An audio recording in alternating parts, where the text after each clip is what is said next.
All right, my fellow space cadets, climb on board and buckle up, because today we're diving into the cosmic spectacle that was the recent Blue Origin all-female flight. You know, the one where Katie, Gayle, Lauren, and a couple of other super rich women nobody's ever heard of before took a short little ride on board Jeff Bezos' monument to Freudian compensation. Oops, I mean New Shepard rocket. These ladies jetted off into space. Well, kind of sorta into space. So grab your bedazzled spacesuits, your hashtag girl power banners, and we don't need no man mindset as we boldly go where plenty of men and women have gone before by talking about the space voyage that wasn't.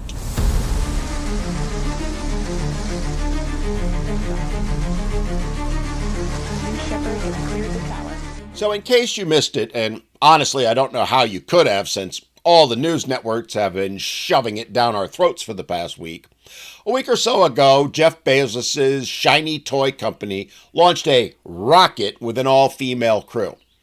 Cue the confetti, grab your phones for some TikTok-ready zero-gravity selfies, and put in your earplugs in case Katy Perry decides to belt out "What a Wonderful World" while being upside down. What? Oh, she did?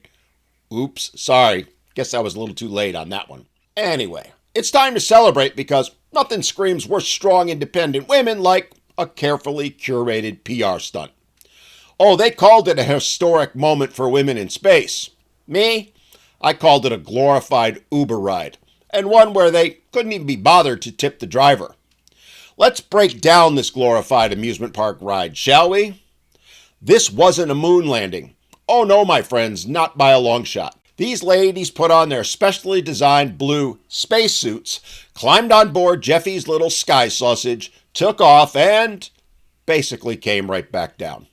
The whole thing was over in about 11 minutes, or less time than it took me to complete my deadlift sets this morning. Hell, I think some of those baking soda and vinegar rockets I had as a kid had longer flights than this cosmic cucumber did.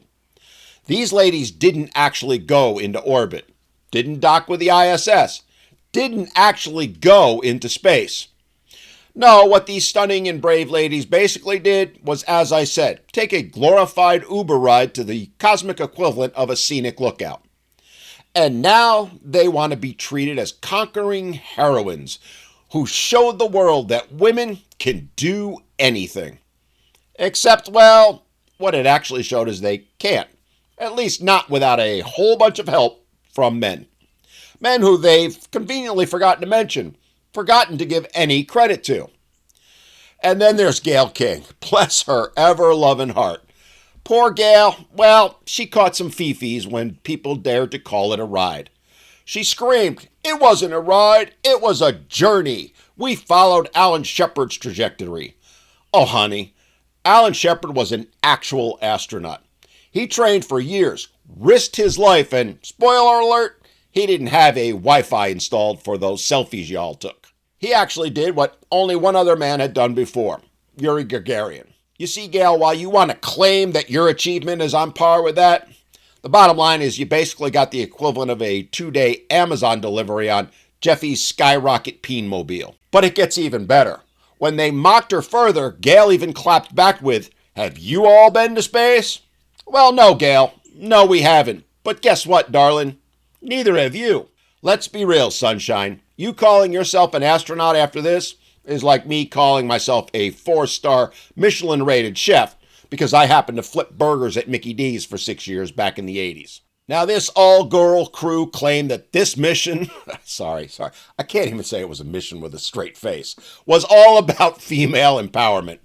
Our girl Katie even said, "We're putting the ass in astronaut." Classy, no? They say they did it all on their own, out of love and sisterhood or whatever. But let's be clear. They didn't really do anything.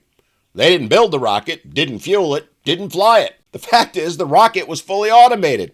Nobody piloted it. They were nothing more than passengers on a very expensive, very Freudian-shaped, glorified bachelorette party novelty toy. Oops, did I say that out loud? But here's the real deal. The work, the real work, that was done by engineers, designers, the mission control team, most of whom, let's be honest, were dudes. Oh, I'm sure there were a few ladies sprinkled in here and there, but the overwhelming majority of the work was done by men. Men designed it, men built it, men tested it.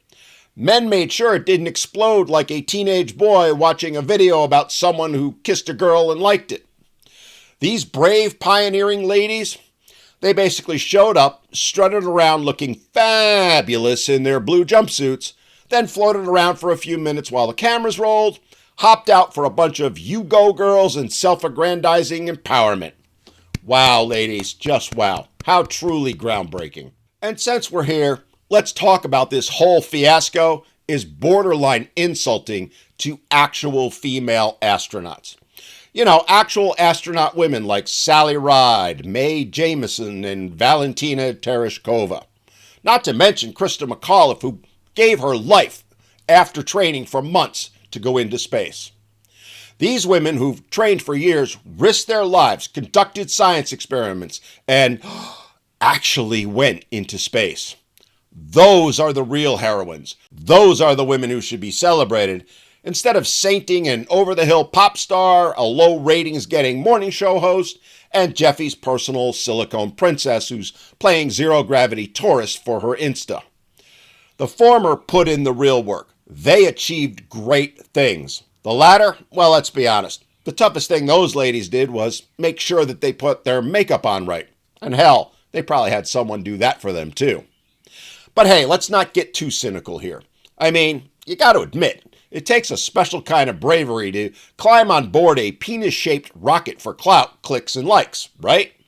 Especially when you land 10 minutes later and declare it's one giant leap for womankind. So I say congrats to the ladies of the Blue Origin space-ish flight. But hey, ladies, next time you book your trip to the edge of space, don't forget to rate your ride 5 stars and tip your male engineers. You know, the ones who actually got you there. And to all the young ladies who are actually dreaming of going into space, keep studying, keep training, and start saving so you can afford that $150,000 deposit that's going to be required. You go, girls. All right, if you love this cosmic roast, do me a favor and smash that like button. Don't forget to subscribe and let me know in the comments just how much you'd be willing to pay to take a ride on Jeffy's little pocket rocket.